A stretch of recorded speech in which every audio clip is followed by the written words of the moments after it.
So I really liked your piece in the New York Times last week. Thank you. Even though it wasn't really in the newspaper. It was just in the blog part. Oh, okay. I also liked your piece in the Wall Street Journal. Thank you. Even though it wasn't actually in the newspaper either. It was in the blog part too. Right. Thanks. So what's the deal?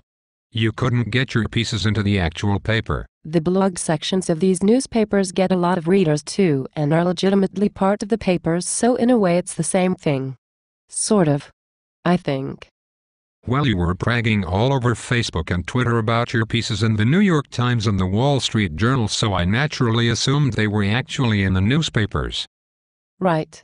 So what's your point? My point is, maybe you shouldn't brag about pieces that aren't actually in the newspaper.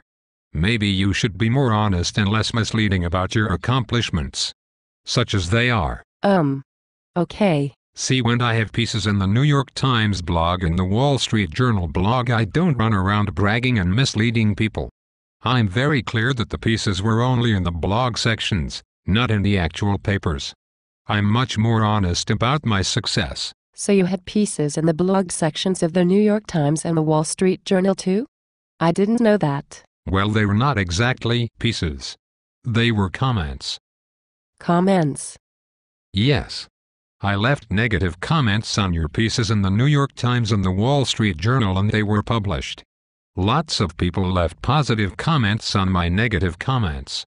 It was really exciting and flattering, and I shared the links to my comments and the comments on my comments on Facebook and Twitter.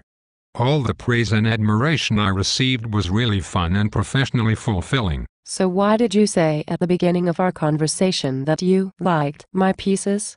Why did you lie? I liked your pieces on Facebook, so technically I didn't lie. I see. Also, I was being polite. I would never tell you to your face that I thought your pieces were stupid and annoying. That would be rude. It would also be a waste of time. My negative comments would be private instead of being public, where lots and lots of people could read them and compliment me on them. So? I can't wait till you write more blog pieces so I can get my negative comments published. I think more people read and like my comments on your pieces than read and like your actual pieces. Oi.